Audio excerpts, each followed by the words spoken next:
Hello. As part of Team 40, we are going to present the project on HD quality image generation. First of all, I would like to thank Bennett University for providing us this opportunity for a hands-on internship on deep learning. Also, I would like to thank our mentors Dr. Manoj Sharma and Dr. Madhushi Verma for their guidance throughout the project. So coming to the topic at hand. Data. Data is one of the most important assets in today's digital world. With the right amount of data, we can provide better solutions to problems and improve the lives of the people. One of the biggest crises that we are facing right now is the coronavirus crisis. The explosion of COVID-19 worldwide was tremendous. And the testing of each and every person with the respiratory disease with the limited amount of test kits available is almost impossible. That's why we propose a solution of looking at person's chest X-ray examples and finding out if the person has the coronavirus or not. So the main target of our project is to build an image classifier that can correctly classify if a person has the virus or not, or he has pneumonia, or if the person doesn't have all three.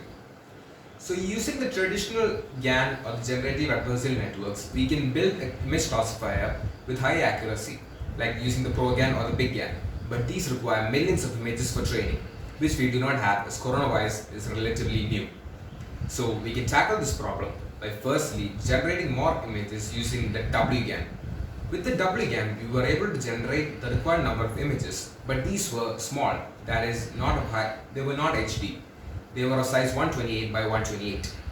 So in order to make these HD, we were able to super resolute these images using the SR DenseNet. Thus, we got output images of the required number of size 256 by 256. With the smaller dataset, we had only got an accuracy of about 70% using the N-layer convolutional neural network. With the larger dataset, we were able to improve the image classifier accuracy of about up to 90%.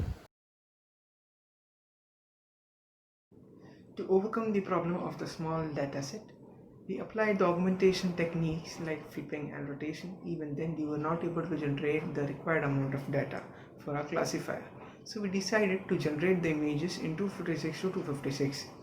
Even then, it required a larger amount of data set.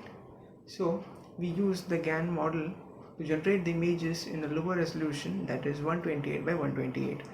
The GAN model which we used was the Wasserstein GAN. The Wasserstein GAN is pretty different from other standard models because of the different cost function used, which uses the Wasserstein distance along with the one Lipschitz function to produce a scalar output. This scalar output is then used to determine how real the image generated is. The generated image is 128 by 128. To increase the resolution to 256, we use the SR DenseNet model. The SR DenseNet model has 8 dense blocks which extracts the high level features, and the upsampling is done by the reconstruction layers along with the deconvolutional layers, and thus we obtain the 256 by 256 X-ray images which are ready to be fed to our COVID classifier. So now in hand, we have 5,000 images of each class, which are divided into COVID, normal, and pneumonia. We feed these images into a classifier.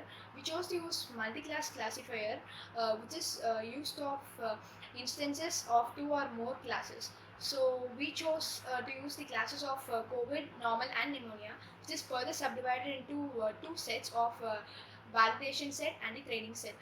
The validation set and the training set will have a ratio of 80:20.